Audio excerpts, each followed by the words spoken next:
Bem-vindos ao Da Capa à Contra Capa. Estamos a 5 meses da Conferência da ONU sobre Alterações Climáticas, em Glasgow, que deve mais uma vez tentar acelerar o processo iniciado pelo Acordo de Paris. Um caminho historicamente marcado por inação, proclamações, desenvolvimento tecnológico, concorrência económica e geoestratégica, impacto social e global das alterações climáticas. Voltamos a este tema devido à publicação do novo ensaio da Fundação Francisco Manuel dos Santos. Chama-se Alterações Climáticas, foi escrito por Filipe Duarte Santos, professor jubilado da Faculdade de Ciências da Universidade de Lisboa, o atual presidente do Conselho Nacional do Ambiente e Desenvolvimento Sustentável. É o nosso convidado deste programa, também em parceria nesta conversa com António Costa Silva, professor do Instituto Superior Técnico, o presidente da Comissão Executiva da Partex, o homem que, a pedido do governo, desenhou a visão estratégica para o Plano de Recuperação Económica de Portugal. Com eles vamos falar sobre alterações climáticas e energia neste programa da Renascença em parceria com a Fundação Francisco Manuel dos Santos.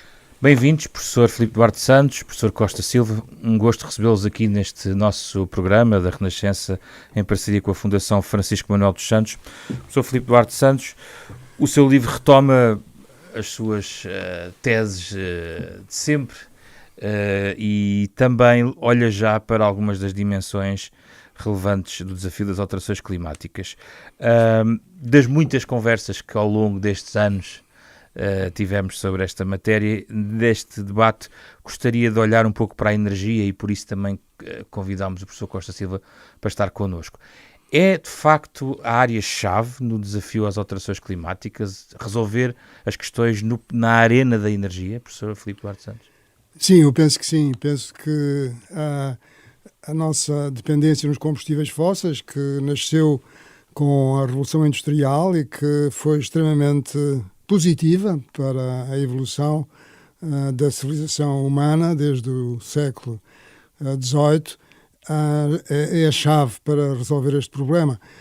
Portanto, a combustão dos combustíveis fósseis lança para a atmosfera dióxido de carbono e só Joseph Fourier, que foi um físico matemático francês, em meados do século XIX, é que identificaram o efeito estufa e depois Svante Arrhenius, no final do século XIX, enfim, fez cálculos inequívocos de que o aumento da concentração do dióxido de carbono provocado por essas emissões resultantes da combustão dos combustíveis fósseis iria aumentar a temperatura e calculou mesmo qual seria o aumento da temperatura com uma duplicação da concentração de CO2 e bom, quer dizer, é uma consequência inadvertida deste uso dos combustíveis fósseis, portanto, enfim, temos que mudar de paradigma. Mas isso já vimos a ouvir há muito tempo. O que é que agora em 2021 acrescentamos a esse argumentário? Bom, as pessoas estão a começar cada vez a ficar mais conscientes de que é um problema. Eu penso que esta pandemia também veio chamar a atenção para a nossa relação pouco harmoniosa com o ambiente e para os desafios que, enfim, dessa relação de degradarmos o ambiente, da poluição atmosférica, da desflorestação e também das alterações climáticas. Portanto, realmente temos uma relação que não é harmoniosa e as pessoas estão a começar enfim, a sentir que isso pode ser perigoso. E depois temos todos os problemas que resultam de termos um planeta finito e de termos uma população mundial crescente e, portanto, enfim, temos que nos adaptar a estas circunstâncias, não é? Professor Costa Silva, teve a oportunidade de olhar para o nosso país de uma maneira profunda com o trabalho que fez e cruzar também a sua reflexão, que já vem de há longos anos em relação à questão da energia, cruzando-o com as alterações climáticas. Modificou muito a sua percepção sobre a urgência do processo e, sobretudo, a questão da energia, porque a questão das energias renováveis tem 20 anos de debate aqui, na política pública desde Oliveira Fernandes, com o programa E4. 20 anos depois, essa questão, a questão das alterações climáticas e o trabalho das energias renováveis parece consensual, ainda assim insuficiente. Como é que o professor vê neste momento o ponto em que nos encontramos, 2021? Eu penso que nós estamos numa verdadeira encruzilhada, porque não é só olhar para a ponta do iceberg, que é a crise pandémica. Se escavarmos o iceberg, temos uma crise económica e social profunda, e se continuamos a escavar, estamos sentados, como diz o professor Filipe Duarte Santos, e aproveitava para cumprimentar o nosso grande especialista em alterações climáticas, e portanto nós estamos sentados numa crise ambiental e climática sem precedentes nos últimos milénios. E essa crise é explicada pela nossa matriz energética e também pelo nosso modelo de desenvolvimento económico e social. Nós temos um modelo de desenvolvimento económico que transforma recursos em lixo a uma velocidade sem precedentes na história. E portanto nós temos que mudar a matriz energética e simultaneamente mudar a nossa economia. Nós temos que ter uma economia regenerativa em articulação com a natureza. Isto é, temos que consumir as matérias que a natureza depois consegue restituir. E se rompemos este equilíbrio, como estamos a ver, as crises são brutais. E, portanto, basta ver o que é que está a acontecer em termos do aquecimento dos oceanos, o degelo dos grandes glaciares e das massas de gelo. O gelo é um estabilizador climático da Terra, porque reflete parte da energia solar. O albedo planetário, o coeficiente de reflexão, está relacionado com isso. Desaparece o gelo, o aquecimento dos oceanos torna-se incontornável. Queria também só chamar a atenção para o permafrost, que é o solo gelado que cobre 25% do hemisfério norte. Se este solo gelado aquece, ele tem contido 1,5 bilhões de toneladas de carbono orgânico. Se isto vem para a atmosfera, a vida neste planeta vai se tornar insustentável. E nós temos 10, 12 anos para mudar. E, portanto, em termos de Portugal, eu penso que no centro está a transformação da matriz energética, que já vem a ocorrer. Em 2005 nós tínhamos uma dependência em termos de combustíveis fósseis da ordem dos 87%, apostamos e bem nas energias renováveis, e desde a primeira hora eu que trabalho nas indústrias ligadas ao petróleo e gás defendi que as energias renováveis são o futuro, e está-se a provar. A energia eólica hoje é muito competitiva, a energia solar vai ser, quanto a mim, uma das grandes energias deste século. Porque nós como é que a indústria do petróleo olha para as energias renováveis? Olha, com muita dificuldade. Portanto, eu há mais de 20 anos que os meus colegas, os CEOs das outras companhias, nos debates internacionais chamava a atenção, e portanto eu, a certa altura da minha vida, tive que tomar uma decisão. E como não sou cobarde, quer dizer, abandonar o barco, decidi ficar dentro do barco para lutar. Está a lutar por dentro. A lutar por dentro e a dizer, não, e a lutar por dentro a dizer, as companhias petrolíferas desenvolveram muita tecnologia, essa tecnologia vai ser vital para desenvolver a indústria eólica, a indústria solar, muitas outras, pode haver respostas a partir daí. E portanto toda esta luta é para dizer, atenção, os combustíveis fósseis, sem dúvida, que propiciaram um ciclo de desenvolvimento sem paralelo na história da humanidade. Se nós analisarmos o PIB mundial de 1950 até 2000, ele multiplicou 13 vezes. Nunca aconteceu antes na história. E isto é o impacto do motor de combustão interna, com o carro, o avião, a eletricidade, o computador, o laser. Estas tecnologias tiveram um efeito brutal na produtividade total dos fatores de produção. Mas o planeta está a dar de si, as coisas estão a mudar, estamos a entrar em colapso. E face a isso, eu penso que Portugal fez o seu caminho, mas isto não é um problema de Portugal, é um problema da Europa e do mundo. E ao mesmo tempo que nós temos tecnologias, temos soluções. Há um estudo muito interessante que é de dois professores da Universidade de Princeton, que eles chamam a teoria das fatias. E o que eles fizeram é, independentemente das descobertas futuras, vamos olhar para as tecnologias que existem hoje. Nós, em 2019, em termos das emissões de CO2, chegamos a 34 mil milhões de toneladas. O máximo que o planeta absorve são 17 ou 18 mil milhões. Nós já estamos muito acima. Repare que entramos no século XX, estávamos já a emitir 25 mil milhões de toneladas e passamos a 34 mil milhões.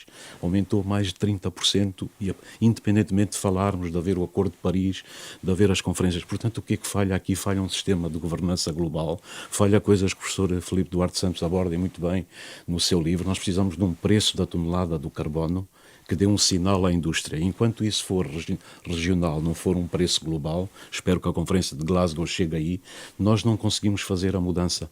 E o que é que estes dois professores identificaram? Eles identificam por fatias, por exemplo, substituir centrais a carvão por centrais a gás. O gás é o mais limpo dos combustíveis fósseis. Não é uma solução de futuro, mas pode ser uma solução de transição na China e na Índia. A China e os Estados Unidos substituíram centrais a carvão por centrais a gás em 2015, 2016, e as emissões do planeta pela primeira vez se estabilizaram e declinaram ligeiramente. Só que a China já retomou o seu programa grande de centrais a carvão, que é muito letal para o mundo, porque há 4 países no mundo que consomem 75% de carvão. É a China, Estados Unidos, Japão e Índia. Sem um vínculo destes 4 países é extremamente difícil. Portanto, isso é uma fatia. A outra é a eletrificação da frota automóvel nas cidades. A outra é um problema tema que o Dr. Professor Filipe Duarte Santos aborda muito e com muito ênfase e que é crucial, é a eficiência energética. A começar no nosso país, nós consumimos mais 30% de energia do que é necessário, desperdiçamos energia. Nós somos a civilização do desperdício e é isso que tem que mudar com a economia circular, com a eficiência, com a recuperação dos resíduos, com o retratamento, tudo isso. E todas estas concepções são fulcrais. Se nós não as envolvemos no processo de transformação do país, também vamos falhar. Professor Filipe Duarte Santos, vamos às soluções, às propostas. A questão do preço da tonelada de carbono é uma delas. Vamos à questão global. Primeiro, já falamos um pouco no nosso país, porque vão marcando passos pormenores da implementação de uma vontade política que às vezes parece mais evidente que noutras. No caso do Acordo de Paris, é evidente que para dar corpo ao Acordo de Paris é preciso tomar um conjunto de passos. A questão do preço de tonelada de carbono é um dos instrumentos. Há mais nessa caixa de ferramentas de solução? Professor? Bom, repare, a solução que realmente estaria de acordo com o sistema económico que nós temos, não é? Que é a economia neoclássica, mainstream, seria a taxa de carbono, seria dar um preço à tonelada de carbono. E isso é uma coisa que tem sido muito discutida, que foi proposta na COP de Paris, na Conferência das Partes de Paris, mas houve países que se opuseram. São os países produtores de petróleo, em particular a Arábia Saudita, a Venezuela, recordo-me, estive presente nessa conferência, e também o Kuwait opuseram-se determinantemente, mas existem blocos de países que estão a pôr em prática uma taxa de carbono e, para além disso, existem mercados de carbono que também criam um preço para o carbono. Portanto, existem dois mecanismos para criarmos um preço para o carbono. A União Europeia tem ambos os mecanismos, mas só para dar uma ideia, atualmente a média das taxas sobre as emissões da tonelada de carbono está em $2 e seria necessário um valor de 75 para nós atingirmos o Acordo de Paris. Portanto, está a haver a dificuldade, tem que ser uma coisa voluntária, tem que ser uma coisa que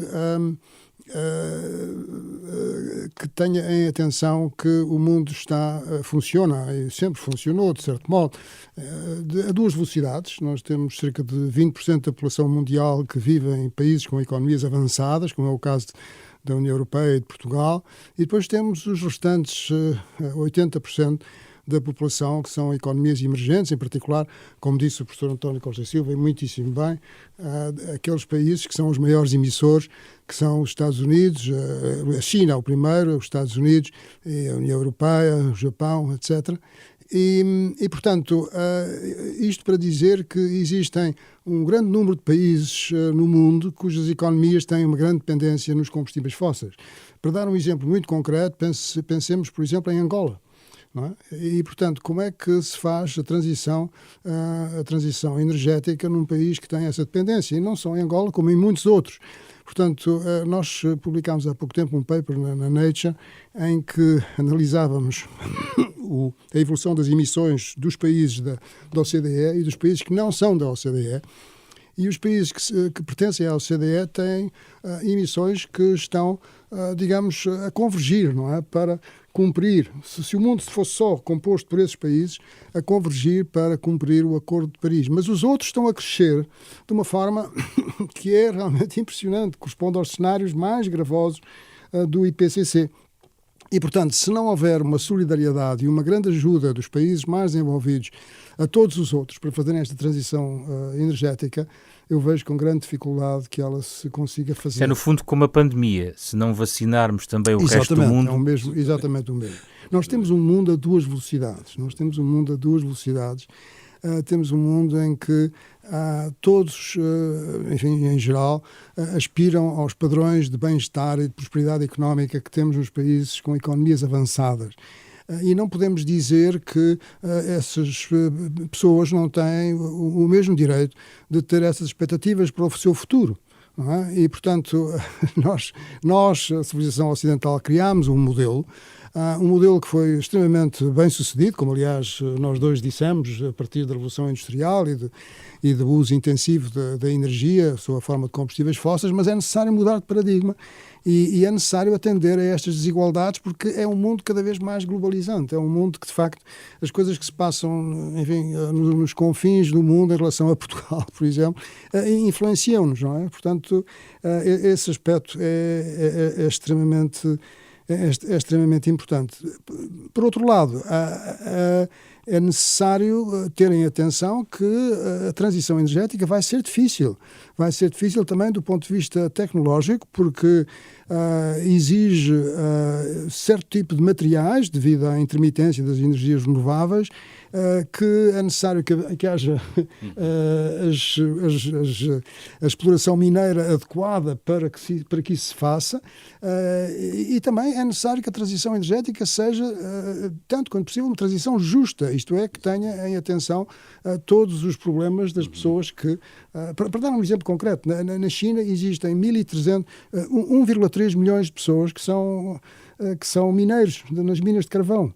Bom, quer dizer, se as minas fecharem para não se consumir carvão, que é aquilo que é desejável e que se devia fazer, bom, é necessário pensar o que é que se vai fazer a esses 1,3 milhões de pessoas. Já acontece aqui a questão quando se fecha uma refinaria em Gaia. Exatamente. Portanto, é necessário que haja realmente uma mobilização a nível mundial, que estas coisas sejam o mais possível divulgadas, e este meu livrinho é, no fundo, nesse sentido, tentar explicar essas coisas, enfim, da melhor maneira que soube fazê-lo, para que as pessoas interiorizem a problemática e, sobretudo, para que, reparem, eu muitas vezes digo que é necessário haver uma coisa que, de facto, não existiu nunca no mundo, penso eu, que é um clubismo à escala do mundo. Quer dizer, nós somos clubistas no sentido do Sporting ou do Benfica, na verdade, ou no sentido do nosso país, ou enfim, da cidade onde nascemos, mas agora temos também que pensar num clubismo do Homo sapiens, de nós todos, está a ver? Quer dizer, defender-nos a nós todos, não é? Quer dizer, não é contra um inimigo extraterrestre, não é? É defender a nossa espécie, não é? Defender a nossa espécie e sermos mais solidários e pensarmos, sobretudo, não só no curto prazo, mas também no médio e no longo prazo. Professor Costa Silva, quando falamos há um paradigma das duas velocidades que estamos aqui a falar, que podíamos também levar para outros aspectos. Por exemplo, será que a velocidade que os chineses querem colocar aqui e têm promessas relevantes de corte de emissões é a mesma velocidade da União Europeia? Agora o professor estava a sublinhar idiosincrasias da transição chinesa, e eu gostava de o ouvir de um ponto de vista global. A quantas velocidades afinal andamos? Estados Unidos de um lado, União Europeia do outro, China, há dois blocos. Como é que o professor vê na geopolítica das alterações climáticas tudo isto? Vejo com muita preocupação.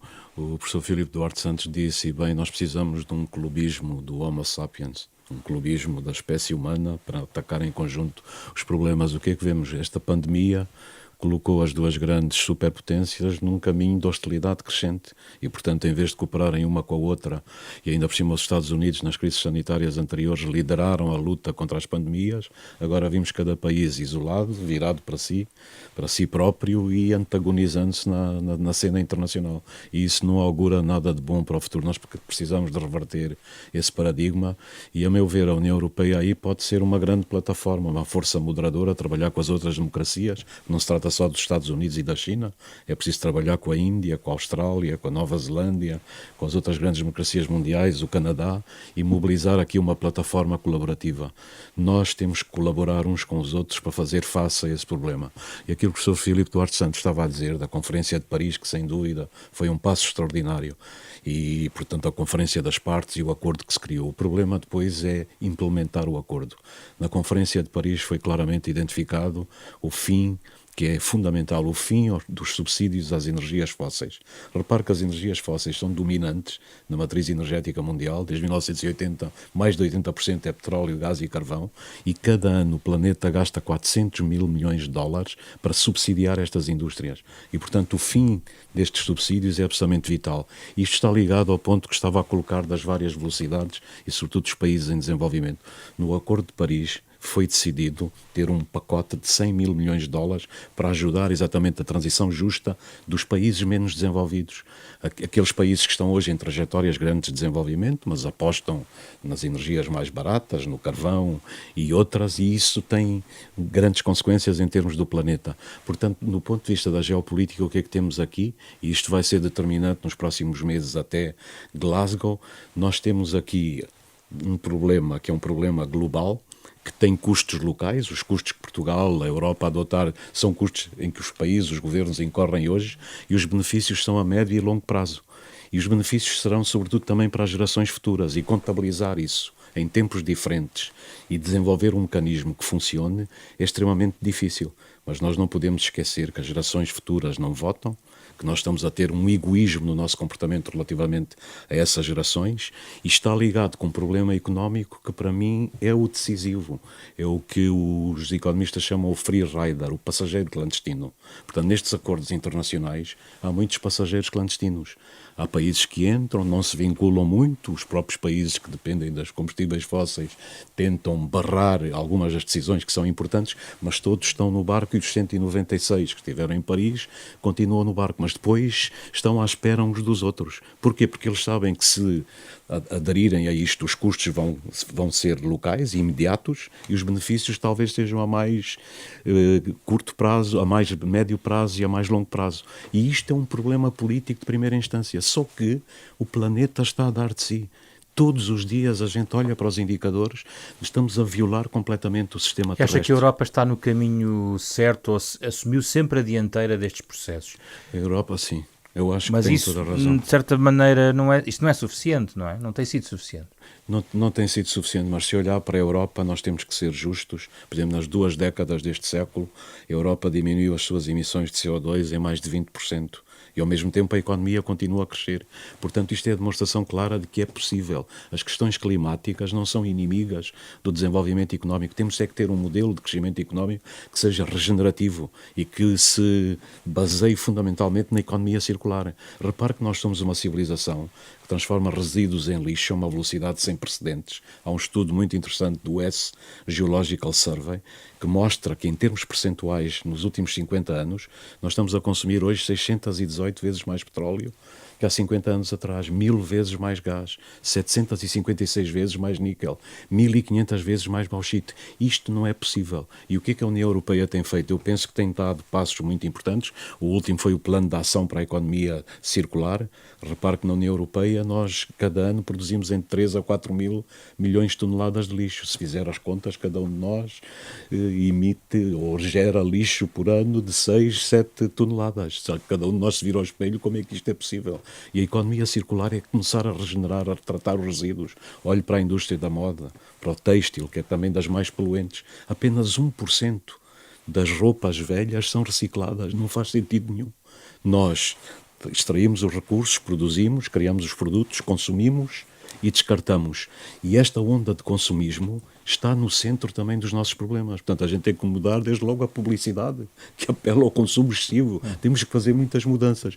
Mas cada um está a olhar para o outro, em termos de países, a ver o que é que aquilo vai fazer, quais são os custos, fazer as contas, e o planeta vai se degradando. Só que daqui a 10, 12 anos vai ser extremamente difícil. Professor Filipe Duarte Santos, olhamos para Portugal, não sei antes sublinhar que no seu livro há uma parte que é relevante e que nós já debatemos num outro programa aqui, que tem a ver com a articulação de tudo isto com os Objetivos de Desenvolvimento Sustentável, e aí temos uma visão global para 2030, mas isso é outro programa.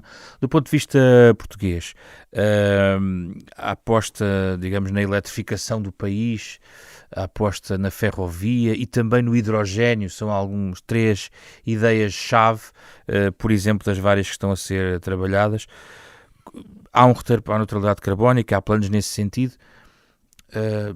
São tudo boas notícias, professor? Ou há aí algumas interrogações que gostaria de deixar? Não, eu penso que Portugal tem feito um caminho muito meritório relativamente aos outros países da União Europeia, e também só a talho de foice mencionar que concordo inteiramente com o que disse o professor António Costa e Silva. Acho que a Europa tem sido líder, não é? Tem sido líder nestes aspectos enfim, da maior sustentabilidade do nosso desenvolvimento mundial e em particular nas alterações climáticas. Pena é que, por vezes, enfim, a nossa voz, a voz europeia, enfim, tenha dificuldade em se fazer ouvir a nível mundial, mas pessoalmente devo dizer que tenho um grande orgulho em pertencer a um país da União Europeia, e Portugal tem feito um percurso muito meritório no que respeita à introdução das energias renováveis. Em relação ao hidrogênio, penso que é uma boa aposta no futuro. Ainda é necessário fazer mais investigação e mais desenvolvimento, mas para um país que tem o objetivo de ter uma dependência muito grande e ter uma predominância da eletricidade no seu mix energético, é fundamental devido à intermitência das energias renováveis. Estou a falar do hidrogênio verde, ou seja... É bom explicar isto, exatamente, muito rapidamente. Exatamente, porque o que está em causa é que nós, utilizando eletricidade essa que pode ser de fonte renovável, nós conseguimos fazer a hidrólise da água, portanto separar o hidrogênio do oxigênio e armazenamos, entre aspas, a energia no hidrogênio, e depois mais tarde utilizamos esse hidrogênio novamente em células de combustível ou por outras vias. Em particular, o hidrogênio pode ser utilizado nos motores de combustão interna. Utilizamos o hidrogênio para produzir energia, não é? Para gerar energia. E, portanto, por esta via nós temos a forma de armazenar energia, tal como se pode fazer numa barragem, por exemplo, ou também em grandes baterias, como alguns países estão a fazer, a Califórnia também, em Londres e noutros países. Portanto, penso que... sem emissão de CO2. Portanto, sem emissões de CO2. Portanto, vapor d'água, não é? Exatamente, quer dizer, sem emissões de CO2. E portanto, há muito ruído também em relação aos veículos elétricos, que também produzem muito CO2, porque, evidentemente, quando se constrói um veículo elétrico, tal como quando se constrói um veículo de combustão interna, também se produz CO2, não é? Se emite CO2. Mas o que interessa é o seu modo de funcionamento. Portanto, o hidrogênio parece uma solução muito importante. A questão do lítio, que é um pouco mais, enfim, tem sido um pouco mais controversa, mas sempre se explorou lítio no nosso país, não é? O professor Vasco Silva pode certamente corroborar aquilo que estou a dizer. E, portanto, não vejo... Quer dizer, repare, não há soluções mágicas. Quer dizer, terá sempre impacto. Haverá sempre impacto, não é? Quer dizer, há impacto na paisagem quando temos os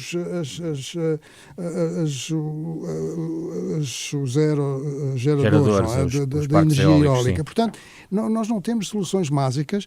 Nós temos uma população mundial que continua a crescer. Não é o caso dos nossos países, mas também nós beneficiamos de imigração, evidentemente.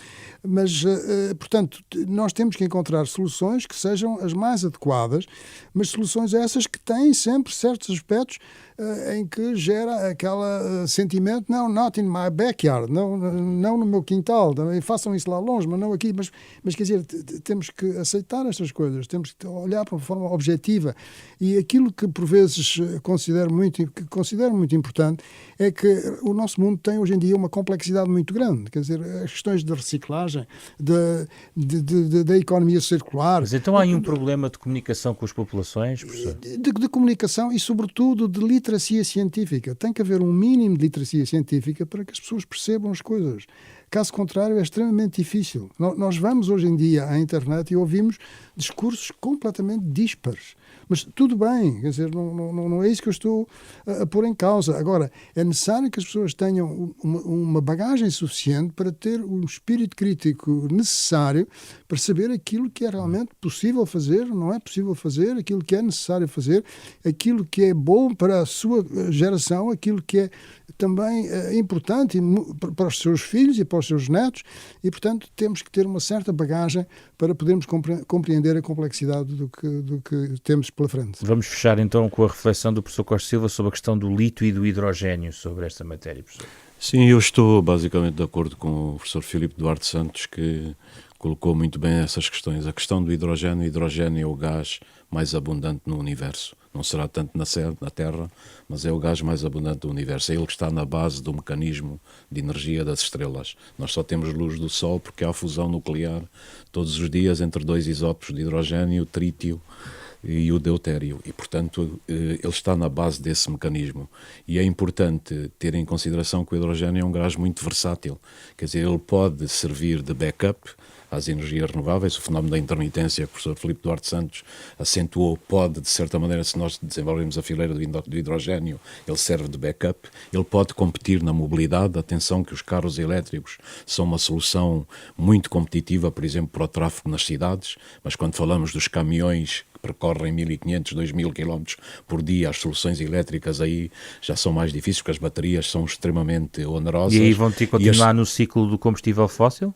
Não, nas células, nas chamadas fuel cells, as células de combustível que funcionam com hidrogênio. Pode ser um grande competidor. E já há testes no mundo para navios também, com as células de combustível com base no hidrogênio, e eventualmente para os aviões.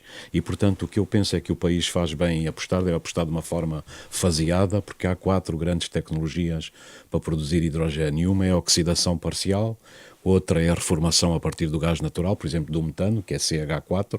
No fundo é tirar os 4 átomos de hidrogênio do metano, que já se faz, é muito competitivo, e é o que a indústria petroquímica faz. O hidrogênio é utilizado na fabricação de fertilizantes, adubos, já hoje na nossa própria indústria petroquímica. Mas depois há 2 tecnologias que são muito importantes para nós, para Portugal, para o futuro. Uma é a pirólise e gaseificação da biomassa florestal, pode ser um caminho, e a outra é a eletrólise da água.